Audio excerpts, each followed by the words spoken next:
ਬੱਸ ਵੱਡੇ ਪੱਧਰ ਤੇ ਸਵਾਰੀਆਂ ਚੱਕ ਰਹੀ ਹੈ ਆਸਟ੍ਰੇਲੀਆ ਵਾਲੀਆਂ। ਬਹੁਤ ਵੀਜ਼ਾ ਆ ਰਿਹਾ। ਮੈਂ ਇਸ ਚੀਜ਼ ਦੀ ਕੋਈ ਗਰੰਟੀ ਨਹੀਂ ਕਰਦਾ ਕਿ ਹਫ਼ਤੇ ਬਾਅਦ ਜਾਂ 15 ਦਿਨਾਂ ਬਾਅਦ ਸਾਡੀ ਅਨਾਉਂਸਮੈਂਟ ਚੇਂਜ ਹੋ ਜੇ, ਪਰ ਇਸ ਵਕਤ ਜਿਹੜੀ ਸਥਿਤੀ ਆ ਬਹੁਤ ਵਧੀਆ। ਉਹ ਕਿਉਂ ਹੈ ਇਹਦੇ ਬਾਰੇ ਵੀ ਗੱਲ ਕਰਾਂਗੇ, ਕਿਸ ਲਈ ਹੈ ਇਹਦੇ ਬਾਰੇ ਵੀ ਗੱਲ ਕਰਾਂਗੇ, ਕਿਸ ਨੂੰ ਗੁਰੇਜ਼ ਕਰਨਾ ਚਾਹੀਦਾ ਆਸਟ੍ਰੇਲੀਆ ਅਪਲਾਈ ਕਰਨ ਤੋਂ ਉਹਦੇ ਬਾਰੇ ਵੀ ਗੱਲ ਕਰਾਂਗੇ, ਫਿਊਚਰ ਕੀ ਹੈ, ਸਪੌਸ ਕੀ ਹੈ, ਹੋਰ ਸ਼ਰਤਾਂ ਕੀ ਲਾਗੂ ਹੁੰਦੀਆਂ ਨੇ। ਸੋ ਸ਼ੁਰੂਆਤ ਕਰਾਂਗੇ ਵੈਸਟਰਨ ਤੋਂ। ਪ੍ਰਦੀਪ ਜੀ ਨੇ ਸਵਾਗਤ ਤੁਹਾਡਾ। ਪ੍ਰਦੀਪ ਜੀ ਥੈਂਕ ਯੂ, ਸਤਿ ਸ਼੍ਰੀ ਅਕਾਲ ਜੀ। ਪ੍ਰਦੀਪ ਜੀ, ਪਿਛਲੇ ਹਫ਼ਤੇ ਹੀ, ਲੰਬਾ ਟਾਈਮ ਨਹੀਂ ਹੋਇਆ, ਆਪਾਂ ਗੱਲ ਕੀਤੀ ਸੀ, ਤੁਸੀਂ ਕਿਹਾ 10 ਚੋਂ 9 ਕੈਨੇਡਾ ਦੇ। ਮੈਂ ਇਹ ਨਹੀਂ ਕਹਿ ਰਿਹਾ ਕਿ ਕੈਨੇਡਾ ਦੇ ਨਹੀਂ ਆ ਰਹੇ, ਮੈਂ ਕਹਿ ਰਿਹਾ ਕਿ ਰੇਸ ਲੱਗੀ ਹੋਈ ਹੈ। ਕੋਈ ਕਹਿੰਦਾ ਸਕਸੈਸ ਰੇਟ ਮੈਂ ਵੱਧ ਦੇ ਦਿੰਦਾ, ਘੱਟ ਦੇ ਦਿੰਦਾ, ਪੰਜਾਬ ਵਾਲੇ ਕੰਸਲਟੈਂਟ ਬੱਚੇ ਇੱਧਰ ਉੱਧਰ ਦੌੜ। ਆਸਟ੍ਰੇਲੀਆ ਤਾਂ ਚੌਥਾ, ਕਰੋਨਾ ਦੇ ਵਿੱਚ ਚੌਥਾ ਪਾਰਟ ਜਿਹੜਾ ਮੈਂ ਦੇਖ ਰਿਹਾ ਇਸ ਵਕਤ। ਸਭ ਤੋਂ ਪਹਿਲਾਂ ਤਾਂ ਅਨਾਉਂਸਮੈਂਟ ਹੋਈ ਸੀ ਨਵੰਬਰ 'ਚ, ਯਾਦ ਹੋਣਾ ਤੁਹਾਡੇ, ਸ਼ੁਰੂ ਹੋ ਗਿਆ। ਫਿਰ ਵਿੱਚ ਪਤਾ ਨਹੀਂ ਉਹਨੇ ਕੀ ਅਨਾਉਂਸਮੈਂਟ ਕੀਤੀ ਸੀ, ਕਿਹੜੀ ਫੀਸ ਵੀ ਤੁਹਾਨੂੰ ਦੇਵਾਂਗੇ, ਫਿਰ ਬੰਦ ਹੋ ਗਿਆ। ਫਿਰ ਹਰਿਆਣਾ ਦੇ ਗਾਜ ਗਿਰ ਗਈ। ਅੱਜ ਫਿਰ ਤੁਸੀਂ ਕਹਿ ਰਹੇ ਹੋ ਬਹੁਤ ਵਧੀਆ ਹੈਗਾ। ਤੁਹਾਡੇ ਤੋਂ ਇਕੱਲੇ ਤੋਂ ਨਹੀਂ ਸੁਣ ਰਿਹਾ, ਮੇਰੇ ਕੋਲ ਚੌਥਾ ਵਿਅਕਤੀ ਇਹ ਗੱਲ ਦਾ ਜਿਹੜਾ ਇਹ ਕਹਿ ਰਿਹਾ ਕਿ ਯਾਰ ਆਸਟ੍ਰੇਲੀਆ ਦਾ ਵੀਜ਼ਾ ਸਭ ਤੋਂ ਜ਼ਿਆਦਾ, ਆਸਟ੍ਰੇਲੀਆ ਦਾ ਵੀਜ਼ਾ। ਇਹਦੇ ਪਿੱਛੇ ਵਜ੍ਹਾ ਕੀ ਦੇਖਦੇ ਹੋ ਤੁਸੀਂ, ਜਾਂ ਕੋਈ ਖਾਸ ਐਪਲੀਕੇਸ਼ਨਾਂ ਲਾਈਆਂ ਤਾਂ ਸਕਸੈਸ ਆ ਗਿਆ, ਜਾਂ ਸਕਸੈਸ ਰੇਟ ਵਧਾਇਆ ਗਿਆ उधरों? एक एक बात का जवाब दूंगा। पिछले कोरोना चला, कोविड चला, तकरीबन 2 साल बॉर्डर बंद रहे कनाडा ऑस्ट्रेलिया के। सिर्फ 2 कंट्री थे जिसके बॉर्डर ओपन थे, जिसमें यूके था या फिर अपना कनाडा था जी। लेकिन ऑस्ट्रेलिया ने अपने आप को टोटली क्लोज, मतलब स्टॉप कर दिया था। सर इमिग्रेंट कंट्री है, मोर देन 180 कंट्रीज के लोग वहाँ पे इमिग्रेंट्स हैं। मतलब इमिग्रेंट से उनको बहुत ज़्यादा उनकी जो जीडीपी है वो ग्रो करती है। अब जब क्या हुआ था, जब लॉकडाउन लगा ना, तो वहाँ की गवर्नमेंट ने अनाउंस किया था कि भाई आप अपने कंट्री जा सकते हो। तो बहुत सारे जो वहाँ पे वर्कर्स थे या फिर स्टूडेंट्स थे, वो अब अपने कंट्री वापस आ गए। आने के बाद जा पाए नहीं क्योंकि 2 साल बॉर्डर क्लोज थे। वहाँ पे होगी मारा मारी जॉब की, मतलब एम्प्लॉय नहीं मिल रहे थे। उसके कारण वहाँ की गवर्नमेंट ने अनाउंस किया कि इंटरनेशनल स्टूडेंट फुल टाइम काम कर सकता है। बताओ कौन सा कंट्री है जो फुल टाइम की परमिशन देता है? नहीं देता। किस लिए? क्योंकि मैन पावर की कमी है। अब मैन पावर की कमी है तो मैन पावर की कमी को तो दूर करना है। दूर करने के 2 ही तरीके हैं, चाहे तो आप पीआर पे बुला लो, वर्क वीजा पे बुला लो, या स्टूडेंट बुला लो। स्टूडेंट ऐसे हैं जो वहाँ पे भी कर रहे हैं, उनकी इकोनॉमी को ग्रोथ भी करेंगे, उनकी यूनिवर्सिटी कॉलेज भी चलेगी, यंग जनरेशन जाएगी, और पाथवे में आप वहाँ पे सेटल भी हो सकते हो। स्थायी जी सीख के उठी रहने की कोशिश करेंगे। तो इस कारण से उन्होंने स्टूडेंट वीजा ओपन किया। अब ओपन किया तो गाज गिरी। गाज किस लिए गिरी कि हरियाणा ने, कि कुछ कंसल्टेंट्स ने फेक डॉक्यूमेंट, गुजरात, हरियाणा और पंजाब। तो भाई जब एकदम सिस्टम ओपन हुआ और फेक डॉक्यूमेंट आने शुरू होंगे तो उन्होंने बंद करना पड़ा कुछ टाइम के लिए। अब न्यू गवर्नमेंट आई है, न्यू होप है। अब वो चाहते हैं कि भाई इमिग्रेंट ज़्यादा से ज़्यादा आए। पहली गवर्नमेंट कुछ और चाहती थी, ये कुछ गवर्नमेंट और चाहती है। तीसरा ये इम्पैक्ट है। अब भी की न्यूज़ है 3 दिन 4 दिन पहले की, उन्होंने अनाउंस किया है कि कुछ लिमिटेड कोर्सेज में, जो कि स्किल्ड ऑक्यूपेशन लिस्ट वाले हैं, उनमें बच्चों को, बैचलर वालों को जहाँ 2 साल का वर्क वीज़ा मिलता था, उनको 4 साल का मिलेगा। डबल कर दिया। और जो मास्टर्स हैं, मास्टर्स वालों को 3 साल की बजाय 5 साल का वर्क वीज़ा मिलेगा। Why they did so? इसलिए किया कि उनको इमिग्रेंट चाहिए, अच्छे बच्चे चाहिए, जो लॉन्ग टर्म शॉर्टेज स्किल वाले हैं वो बच्चे चाहिए। अपना पॉजिटिव रवैया दिखा रहे हैं, पॉजिटिव रवैया दिखा रहे हैं। जी।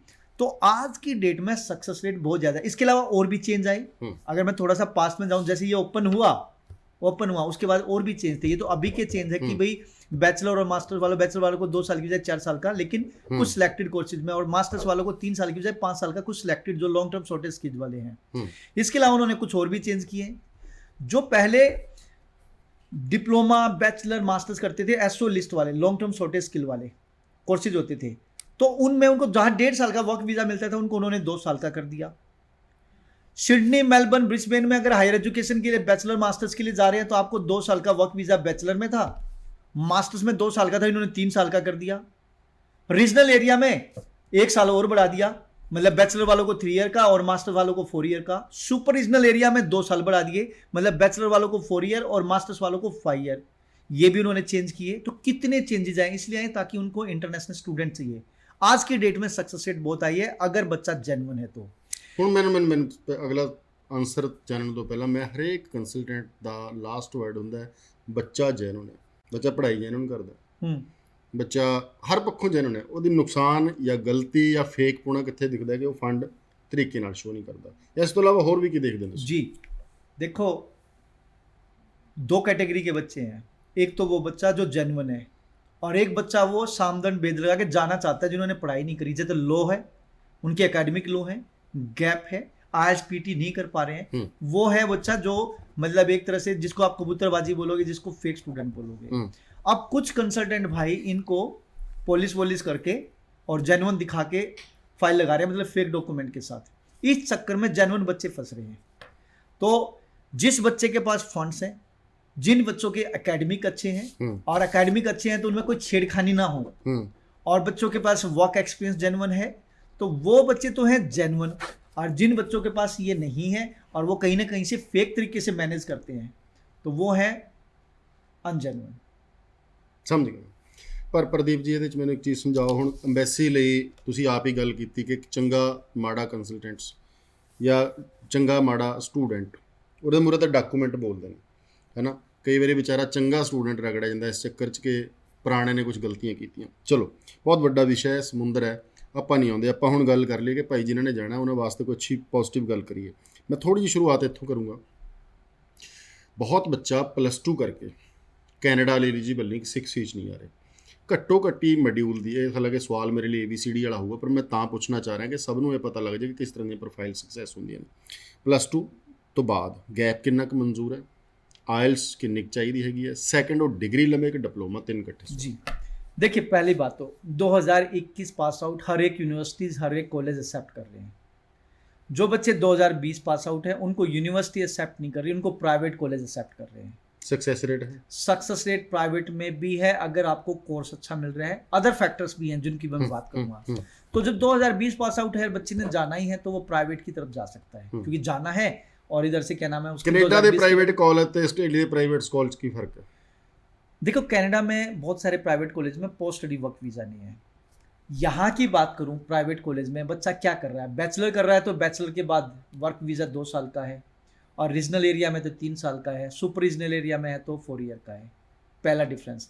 दूसरा डिफरेंस, अगर स्किल्ड कोर्स कर रहा है, लॉन्ग टर्म शॉर्टेज स्किल वाला, तो उसमें बच्चे को डिप्लोमा भी किया, जैसे ऑटोमोटिव हो गया, नर्सिंग हो गया, इस टाइप के कोर्सेज, उसमें बच्चे को जहाँ पहले 1.5 साल का वर्क वीज़ा मिलता था, डिप्लोमा में उनको 2 साल का वर्क वीज़ा मिलता है। तो ये एक डिफरेंस है। स्टडी कंप्लीट करने के बाद बच्चों को 2 टाइप का वर्क वीज़ा मिलता है। एक तो पोस्ट स्टडी वर्क स्ट्रीम में, जिसमें बैचलर और मास्टर्स आती हैं, और एक है graduate work stream. Graduate work stream में 2 साल का वर्क वीज़ा है, उसमें वो बच्चे आते हैं जो लॉन्ग टर्म शॉर्टेज स्किल वाले प्रोग्राम कर रहे हैं, चाहे उसने सर्टिफिकेट किया, चाहे डिप्लोमा किया, चाहे बैचलर की, चाहे मास्टर्स की। ये डिफरेंस है।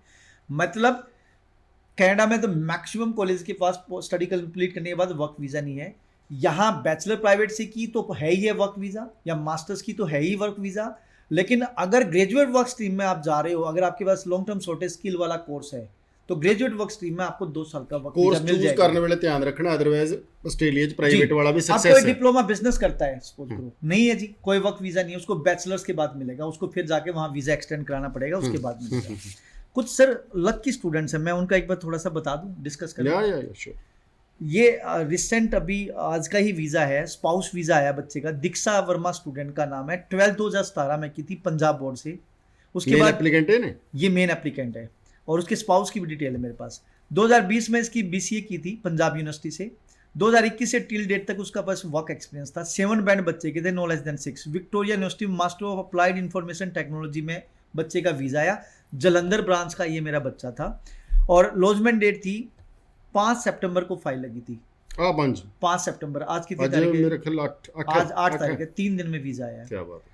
इसके स्पाउस की डिटेल है, अर्जुन विग नाम है, अर्जुन विग बच्चे का नाम है। 12th की थी 2013 में नॉन मेडिकल पंजाब बोर्ड से। 2015 में डिप्लोमा किया था IT and electronic system maintenance में। 2016 के बाद ये अप्रेंटिसशिप ट्रेनिंग पे था, और 2020 में इसने की थी BCA, बैचलर कंप्यूटर एप्लीकेशन, और उसके बाद 2021 फैब से लेकर टिल डेट का इसका वर्क एक्सपीरियंस है। तो इन दोनों की फाइल लगी, 3 दिन के अंदर इन बच्चों का वीज़ा आया। तो और जलंधर ब्रांच का ये बच्चा था। एक बच्चे की और बात कर लेते हैं, शौकीन सिंह खासा नाम है बच्चे का। 10th 2019 60% marks, 12th medical 2021 79%, 6.5 band एक मॉड्यूल में 5.5। यूनिवर्सिटी ऑफ सनशाइन कोस्ट में बैचलर ऑफ बायोमेडिकल साइंस से बच्चे का वीज़ा है, बच्चा था करनाल ब्रांच का। तो ऐसे स्टूडेंट्स हैं। अगर मैं अगले बच्चे की बात करूं, Navsimar Singh Dhillon 2019 10th, 2021 12th non medical 69, 6.5 band no less than 6 बच्चे का, लाट्रोब यूनिवर्सिटी में bachelor of IT Patiala branch का ये बच्चा था। इस बच्चे की फाइल लॉन्च हुई थी 7 फिर तो 19 पास आउट है 2021 में 21 में। तो इसकी 7/7/2022 को इस फाइल बच्चे की फाइल लॉन्च हुई थी। 7 हाँ, ਇਹ ਵੀ ਕੋਈ ਜ਼ਿਆਦਾ ਮਤਲਬ ਇੱਕ ਤਾਂ ਫਾਸਟ ਟਰੈਕ ਹੈਗਾ ਜੀ ਪਹਿਲਾ ਗੱਲ ਤਾਂ ਸਕਸੈਸ ਰੇਟ ਜ਼ਿਆਦਾ, ਦੋ ਚੀਜ਼ਾਂ। ਪਰ ਜਿਹੜੀਆਂ ਤੁਸੀਂ ਹੁਣ ਸਾਰੀਆਂ ਮੈਨੂੰ ਪ੍ਰੋਫਾਈਲ ਦੱਸੀਆਂ, ਇਹਨਾਂ ਦੇ ਵਿੱਚ ਕੋਈ ਅਜਿਹੀ ਪ੍ਰੋਫਾਈਲ ਵੀ ਨਹੀਂ ਹੈ ਵੀਕ ਜਿਹੜੀ ਆਇਲਸ ਤੋਂ ਵੀਕ ਹੋਵੇ ਜਾਂ ਬਹੁਤ ਜ਼ਿਆਦਾ ਗੈਪ ਵਾਲੀ ਹੋਵੇ। इट मींस गैप है तो गैप का वर्क एक्सपीरियंस, देखिए वो तो बोलते हैं जीटी मैच करती हो, अगर गैप है तो गैप जस्टिफिकेशन देनी होगी। गैप जस्टिफिकेशन आप दे रहे हो तो definitely you will get the visa. 2019 pass out था, उसके बाद बच्चे का वर्क एक्सपीरियंस था, उसका वीजा लगा है। चलो और है कोई ये हाँ बच्चे बता देते हैं। 2018 ये आपका गैप वाला बच्चा है। 2018 में इसने ICSE बोर्ड से किया, 57% मार्क्स थे। 2020 में CBSE 70% commerce, IELTS 6 band, bachelor of business और पटियाला का ये बच्चा था। 2020 के बाद का गैप था और बैचलर ऑफ बिजनेस में Oxford Institute of Higher Education में इस बच्चे का वीज़ा आया मेलबर्न के लिए, और पटियाला ब्रांच का बच्चा था। अगला बच्चा देव ने किया था 10th 2019, 12th की थी 2021, IELTS 6 band no less than 5.5, Flinder University bachelor of accounting में इस बच्चे का वीज़ा है, करनाल से बच्चा था। तो आप देखेंगे 2020 वाला बच्चा पास है, 2019 वाला भी, लेकिन 19 वाले का वर्क एक्सपीरियंस था। ਜਿਹੜੀ ਤੁਸੀਂ ਡਿਸਕਸ਼ਨ ਕੀਤੀ ਹੈ, ਇਹਨੂੰ ਆਪਾਂ ਫਿਊਚਰ ਵਾਲੇ ਬੱਚਿਆਂ ਨਾਲ ਜੋੜਦੇ ਹਾਂ ਜਿਨ੍ਹਾਂ ਨੇ ਜਾਣਾ ਹੈਗਾ। 3 ਮੋਟੀਆਂ ਚੀਜ਼ਾਂ ਜੋ ਪ੍ਰਦੀਪ ਜੀ ਨੇ ਗੱਲ ਕੀਤੀ, ਜੋ ਵੀ ਹੈ GT ਤਹਿਤ ਸਹੀ ਤਰੀਕੇ ਨਾਲ ਐਕਸਪਲੇਨ ਕਰਨਾ। 19 ਤੋਂ ਲੈ ਕੇ ਜਾਂ 18 ਤੋਂ ਲੈ ਕੇ ਕੰਮ ਕਰ ਰਹੇ ਹੋ, ਕੰਮ ਦਾ ਮਤਲਬ ਕੰਮ ਹੈਗਾ। ਬੜੇ ਲੋਕ 20 'ਚ ਪਾਸ ਆਊਟ ਨੇ, ਯਾਰ 21 ਦਿਖਾਉਣਾ ਹੈ, ਕੋਈ ਨਹੀਂ ਕੰਪਿਊਟਰ ਦਾ ਸਰਟੀਫਿਕੇਟ ਬਣਾ ਲਓ। ਜਿੰਨੇ ਕੁ ਅਸੀਂ ਹੁਸ਼ਿਆਰ ਲੋਕ ਆ ਨਾ, ਜਿੰਨੇ ਕੁ ਅਸੀਂ ਇਹ ਸੋਚਦੇ ਕੰਪਿਊਟਰਾਂ ਦਾ ਸਰਟੀਫਿਕੇਟ, ਉਹ ਪਤਾ ਨਹੀਂ ਕਿੰਨੇ ਸਾਲ ਦਾ ਤਜਰਬਾ ਲਈ ਬੈਠੇ ਨੇ, ਉਹਨਾਂ ਨੂੰ ਸਭ ਪਤਾ ਹੈਗਾ ਪੰਜਾਬ 'ਚ ਕਿਵੇਂ ਫੇਕ ਬਣਦੇ ਨੇ। ਸੋ ਪਹਿਲਾਂ ਤਾਂ ਜੋ ਪ੍ਰੋਫਾਈਲ ਹੈ, ਚੰਗੇ ਕੰਸਲਟੈਂਟ ਕੋਲ ਜਾਓ, ਚੰਗੀ ਰਾਏ ਦਊਗਾ। ਗੱਲ ਕੰਸਲਟੈਂਸੀ ਦੇ ਅੱਗੇ ਖੜਦੀ ਹੈ।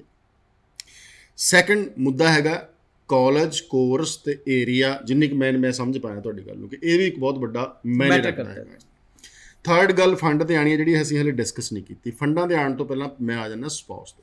ਸਪਾਊਸ ਵਾਲੇ ਅਕਸਰ ਸਾਨੂੰ ਫੋਨ ਕਰਦੇ ਨੇ, ਵਿਆਹ ਹੋਇਆ ਜੀ 6 ਮਹੀਨੇ ਪਹਿਲਾਂ, ਵਿਆਹ ਹਲੇ ਪਰਸੋਂ ਹੋਇਆ ਜੀ, ਵਿਆਹ ਹੋਏ ਨੂੰ 2 ਸਾਲ ਹੋ ਗਏ ਜੀ। ਪਰਸੋਂ ਵਾਲਾ ਕਹਿੰਦਾ ਜੀ ਮੈਂ ਤਾਂ ਪਾਸਪੋਰਟ ਤੇ ਚੜਾਉਣਾ ਵੀ ਭੇਜਤਾ ਤਾਂ ਕਿ ਜੈਨੂਨ ਲੱਗੇ। 2 ਸਾਲ ਵਾਲਾ ਕਹਿੰਦਾ ਮੈਂ ਤਾਂ ਜੀ ਹਲੇ ਚੜਾਇਆ ਨਹੀਂ ਹੈਗਾ। ਪਹਿਲਾਂ ਤਾਂ ਮੈਨੂੰ ਦੱਸੋ, ਠੀਕ ਹੈ ਫੋਟੋਗ੍ਰਾਫਸ, ਵੀਡੀਓ, ਬੜੀਆਂ ਚੀਜ਼ਾਂ, ਪ੍ਰੂਫ, ਉਹ ਪ੍ਰੂਫ, ਬੜੀਆਂ ਚੀਜ਼ਾਂ ਮੈਨੇਜ ਹੁੰਦੀਆਂ ਨੇ। ਐਕਚੁਅਲ ਦੇ ਵਿੱਚ ਪਾਸਪੋਰਟ ਦਾ ਔਰ 2-3 ਸਾਲ ਪੁਰਾਣਾ ਮੈਰਿਜ ਜਿਹੜੀ ਹੋਈ ਹੈ, ਵਾਕਈ ਹੋਈ ਹੈ, ਤੁਸੀਂ ਸਪਾਊਸ ਦੇ ਪ੍ਰੈਜੈਂਟੇਸ਼ਨ ਜੇ ਦੇਣੀ ਹੋਵੇ, ਤੁਸੀਂ ਫਾਈਲ ਤਿਆਰ ਕਰਦੇ ਹੋ, ਤਾਂ ਕਿਹੜੀ ਚੀਜ਼ ਨੂੰ ਠੀਕ ਮੰਨਦੇ ਸਪਾਊਸ ਦੇ ਵਿੱਚ? देखो सर, पहली बात तो पासपोर्ट में नाम ऐड हो जाते, इससे बेस्ट तो कुछ हो नहीं सकता। अगर पुरानी मैरिज है, आप ऐड नहीं कर पाए, आपने इग्नोर कर दिया, आपको मैरिज सर्टिफिकेट तो देना ही देना है। साथ साथ में आप अपनी जो 2 साल 2.5 साल 3 साल से आप लिविंग रिलेशनशिप में रह रहे हैं, इसके मैक्सिमम से मैक्सिमम आपको एविडेंस देने होंगे। अगर ये सारे, जैसे ज्वाइंट अकाउंट हो गया, किसी प्रॉपर्टी में उसके साथ आप अटैच हो सकते हो, ठीक है, आधार कार्ड आपका आपके इन लॉज के एड्रेस पे है, तो ये सारी की सारी चीजें होनी चाहिए। जिन्हें कोई बेबी है, वो मेरे ख्याल सब तो ज्यादा बेबी है, वो एक एविडेंस है, वो एक एविडेंस है। तो बट फिर भी मैं सजेस्ट करूंगा कि अगर आपकी 2, 4, 5 साल पुरानी मैरिज भी है, तो आप प्लीज अपना मैरिज का सर्टिफिकेशन जरूर करा लें, सर्टिफिकेट जरूर बनवा लें, मैरिज को रजिस्टर्ड करा लें। क्योंकि अब उसमें क्या होगा, आज वो इशू हो रहा है वो एक अलग बात है, लेकिन मैरिज की डेट तो वही आएगी जो आपकी एक्चुअल बिल्कुल है। साथ साथ में फोटोज हो गए, आपका मैरिज सर्टिफिकेट, मैरिज की CD होगी, साथ साथ में आपके सोशल टाइप्स हो गए, आप रिश्तेदारी में गए होगी, आपकी गैदरिंग हुई होगी, वहाँ फोटो खींचे होंगे, ठीक है, आप हनीमून पे कहीं घूमने गए होंगे, तो ये सारे के सारे डॉक्यूमेंट आपको एज एन एविडेंस देना। आपकी चैट होगी, ये सारी हाई कमीशन को देनी होती है, जो प्रूव करती है कि you are living in long relationship. 2 ਚੀਜ਼ਾਂ ਕਰੋਨਾ ਤੋਂ ਪਹਿਲਾਂ ਬੜੀਆਂ ਡਿਸਕਸ ਹੁੰਦੀਆਂ ਸੀ ਕਿ ਸਪਾਊਸ ਜਿਹੜਾ ਜਾ ਰਿਹਾ ਜੀ, ਉਹ 10ਵੀਂ ਵਾਲਾ ਗ੍ਰੈਜੂਏਸ਼ਨ ਵਾਲੀ ਨਾਲ ਵਿਆਹ ਕਰਾ ਲੈਂਦਾ ਜੀ। ਸਪਾਊਸ ਜਿਹੜਾ ਹੈ ਉਹਦੀ ਐਜੂਕੇਸ਼ਨ ਵੀ ਮਾਇਨੇ ਰੱਖਦੀ ਹੈ। ਫਿਰ ਇਹ ਕਿਹਾ ਜਾਂਦਾ ਸੀ ਚਲੋ ਜੀ ਜੇ ਦੋਵੇਂ ਗ੍ਰੈਜੂਏਟ ਨੇ, ਲੜਕੀ ਜਾ ਰਹੀ ਹੈ ਬਾਹਰ ਅਤੇ ਲੜਕਾ ਇੱਥੇ ਕੀ ਗ੍ਰੈਜੂਏਸ਼ਨ ਤੋਂ ਬਾਅਦ 3 ਸਾਲ ਹੋ ਗਏ ਵਿਹਲਾ ਤੁਰਿਆ ਫਿਰਦਾ ਹੈ, ਕਿ ਉਹਦੀ ਜੌਬ ਦਿਖਾਈਏ। ਇਹ ਚੀਜ਼ਾਂ ਕਿੰਨੀਆਂ ਕੁ ਠੀਕ ਨੇ? देखो मैटर हर चीज़ करती है, यूनिवर्सिटी यही देखना चाहती है और इमिग्रेशन की भाई फेक मैरिज ना हो या फेक ना हो। आप बिलीव करना, पास्ट में इतने फेक स्पाउस केस आए हैं हाई कमीशन के सामने, बहुत सारे बच्चों के वीज़े लग गए, वो डिपोर्ट भी हुए, बहुत सारों की फाइलें पेंडिंग रही हैं, उनके वीज़े नहीं आए। जब वेरिफिकेशन हुई तो पाया गया कि भाई ये वीज़ा मतलब जो ये स्पाउस है ये फेक है। जैसे रिश्ते कराते हैं ना, ठीक है, कुछ मैरिज ब्यूरो का काम है लोगों का, ऐसे ही हम बहुत सारे कंसल्टेंट बैठे हैं जो मतलब 10th पास से एक आइल्स वाली लड़की का मैच कराते हैं, जिसमें लड़का बोलता है कि सारे पैसे मैं लगा दूंगा। ये हमारी इंडस्ट्री में ऐसा हो रहा है। देखिए वो गोरे, वो कंट्री एक डेवलप कंट्री है, वो बड़े सीधे साधे, बड़े सिंपल और स्ट्रेट फॉरवर्ड हैं। वो कह रहे हैं यार फेक मत करो, जो भी हो जेन्युइन हो। इस कारण से कहीं रूल नहीं लिखा कि भाई आपका जो स्पाउस हो वो ग्रेजुएट होना चाहिए, कहीं नहीं लिखा कि 1 साल पुरानी मैरिज होनी चाहिए। ये जो पास्ट में कंसल्टेंट और एप्लीकेंट्स ने किया है उसका नतीजा है कि यूनिवर्सिटीज, एम्बेसी इस चीज को फेक को रोकने के लिए बोलती है कि 1 साल पुरानी मैरिज हो ताकि कम से कम फेक होगा। 1 साल कौन वेट करेगा? दूसरा, स्टूडेंट के साथ उसका एप्लीकेंट भी ग्रेजुएट हो, ताकि ग्रेजुएट इसलिए कि भाई ग्रेजुएट होगा वो मैच होता है, मैचिंग लगती है कि ये मैचिंग है। ये मैटर करती है इस बात पे कि पास्ट में फेक हुआ था। That's the reason they want कि इस टाइप की चीज़ें अगर परफेक्शन के साथ आएंगी तो हाई सक्सेस रेट रहेगा और जेन्युइन क्लाइंट आएंगे। सो कुल मिला के नहीं सोचना कि ਵਿਆਹ हो गया जी, फोटोग्राफ्स बहुत ने ਜਾਂ ਵੀਡੀਓ ਬਹੁਤ ਹੈ ਜਾਂ ਕੱਲਾ ਪਾਸਪੋਰਟ ਤੇ ਚੜਾ ਲਿਆ। ਜਿੰਨੇ ਆਸਪੈਕਟਸ ਨੇ ਆਪਾਂ ਘਰਾਂ ਦੇ ਵਿੱਚ ਸਾਂਝੇ ਤੌਰ ਤੇ ਰਹਿੰਦੇ ਆ, ਬਹੁਤ ਸਾਰੀਆਂ ਚੀਜ਼ਾਂ ਨੇ। ਕੋਈ ਬਰਥਡੇ ਮਨਾਇਆ, ਫੇਸਬੁੱਕ ਤੇ ਫੋਟੋ ਪਾਈ, ਇਕੱਠੇ ਕਿਤੇ ਘੁੰਮਣ ਗਏ ਆਪਾਂ, ਇਹ ਸਾਰੀਆਂ ਚੀਜ਼ਾਂ ਮੈਟਰ ਕਰਦੀਆਂ ਨੇ। ਇੱਕ ਦੂਜੇ ਨੂੰ ਕੋਈ ਗਿਫਟ ਦਿੱਤਾ, ਉਹਦੇ ਕੋਈ ਤੁਹਾਡੇ ਕੋਲ ਬਿੱਲ ਪਏ ਨੇ, ਕਿਤੇ ਘੁੰਮਣ ਗਏ ਹੋ, ਕੋਈ ਈਮੇਲ ਸ਼ੇਅਰ ਕੀਤੀ ਹੈ। ਸੋ 2 ਮਿੰਟ ਬਚੇ ਨੇ ਜੀ, ਚਾਹੇ ਉਹ ਸਪਾਊਸ ਹੈ, ਚਾਹੇ ਸਿੰਗਲ ਹੈ, ਚਾਹੇ ਕੈਨੇਡਾ ਤੋਂ ਰਿਫਿਊਜ਼ ਹੈ, ਬਟ ਆਸਟ੍ਰੇਲੀਆ ਲਈ ਐਲੀਜੀਬਲ ਹੈ। 21 ਪਾਸ ਆਊਟ ਹੈਗਾ। ਜੇ ਪਹਿਲਾਂ ਤਾਂ ਐਕਸਪੀਰੀਅੰਸ। ਇਹ ਸਾਰਿਆਂ ਵਾਸਤੇ ਨੇੜਲਾ ਇਨਟੇਕ ਕਿਹੜਾ ਹੈਗਾ और पहली स्टेज के ऊपर की चाहिए ਤੁਹਾਨੂੰ दाखिले ਲਈ? अक्टूबर नवंबर इनटेक है पहला, उसके बाद फैब 2023 है और उसके बाद जुलाई 2023, अक्टूबर नवंबर 2022, अक्टूबर नवंबर 2022, फिर फैब 2023 और फिर जुलाई 2023। ये मेजर इनटेक है। अब हमें चाहिए क्या? आपके एकेडमिक 10th 12th और आपने उससे आगे जो भी एजुकेशन किया, IELTS PT टॉफल जो भी किया है, फंड्स आपके पास होने चाहिए, चाहे पुराने हो या करंट के हैं तो विद सोर्स होने चाहिए। ठीक है, थोड़े बहुत आपने डीप रिसर्च कर रखे हो, why Australia, why particular this course, content outcome of this course, ये थोड़ा बहुत आप जरूर रिसर्च करें। ये डॉक्यूमेंट जब आपके होंगे तो अभी फंड नहीं चाहिए हमें, लेकिन एकेडमिक, पासपोर्ट, IELTS ये सब चाहिए। इसके बिहाफ पे आपका ऑफर लेटर आएगा, that will be conditional offer letter. उसके बाद आपकी GT होगी। GT में आपके पेरेंट्स की एनुअल इनकम देखी जाएगी कि आपके मम्मी पापा, दादा दादी, भाई बहन क्या करते हैं, सबके पैन कार्ड बनवाओ, अपना भी पैन कार्ड बनवाओ। साथ साथ में आपके जिस भी प्रोफेशन से आप जुड़े हो उससे रिलेटेड आपकी ITR, इनकम टैक्स रिटर्न होनी चाहिए। ये बहुत मैटर करती है। 8, 10, 12 लाख रुपए की आपकी फैमिली की एनुअल इनकम होनी चाहिए, ताकि अगले साल आप अपनी फीस मतलब मैनेज कर सकें। अकॉर्डिंग टू द एम्बेसी आपका 1 साल का 28 से 30 लाख का खर्चा, तो आपकी एनुअल इनकम देखी जाएगी कि आपकी फैमिली की रीपे कैपेसिटी क्या है। रीपे कैपेसिटी पता लगती है आपके पेरेंट्स और आपको स्पॉन्सर करने वाले पर्सन्स की एनुअल इनकम, ITR, तहसीलदार इनकम सर्टिफिकेट से, वो 10-12 लाख की, 8-10 की होनी चाहिए। ਇਕੱਠੇ ਜਾ ਸਕਦੇ ਨੇ, ਆਪਾਂ ਨੂੰ ਵੀ ਇਕੱਠੇ ਨੂੰ ਅੱਗੇ ਲੈਣੀ। सर एक छोटी सी अनाउंसमेंट है सर, थोड़ा जल्दी कर लो। जी, टीवी वाले ने सैटरडे को अकाडिया यूनिवर्सिटी आ रही है जी, सैटरडे को, कमिंग सैटरडे 10 सितंबर को। इसके अलावा बोवेली कॉलेज आ रहा है और केप ब्रिटन यूनिवर्सिटी आ रही है। 11 बजे से लेके 1 बजे तक ये हमारे चंडीगढ़ ऑफिस में रहेंगे ऑन स्पॉट एडमिशन के लिए। सर अकेडिया यूनिवर्सिटी की मैं पर्सनली तारीफ करूँगा, मैं जाके आया। जो मौका मिलता तो दाखिला ਜ਼ਰੂਰ ਲਓ। ਫੀਚਰ ਤੁਹਾਨੂੰ ਪ੍ਰਦੀਪ ਜੀ ਦੱਸ ਦੇਣਗੇ ਕਿ ਮੈਂ ਤਾਂ ਵਿਜ਼ਿਟ ਵੈਸੇ ਕੀਤੀ ਸੀ, ਮੇਰਾ ਸ਼ੌਕ ਹੈਗਾ ਐਜੂਕੇਸ਼ਨਲ ਇੰਸਟੀਟਿਊਸ਼ਨ ਦੇ ਵਿੱਚ ਘੁੰਮਣ ਦਾ। CBU ਵੀ ਮਾੜੀ ਨਹੀਂ, ਮੈਂ ਨਹੀਂ ਕਹਿ ਰਿਹਾ, CBU ਤਾਂ ਜਾਂਦੇ ਹੀ ਆ, ਪਰ ਅਕੇਡੀਆ ਮੇਰੇ ਖਿਆਲ हाँ दोनों, बोवेली कॉलेज भी बहुत बढ़िया अल्बर्टा का। सो एक बार जाके थोड़ा ਜਿਹਾ ਐਕਸਪੀਰੀਅੰਸ ਜ਼ਰੂਰ ਕਰੋ। ਧੰਨਵਾਦ, ਸਤਿ ਸ਼੍ਰੀ ਅਕਾਲ।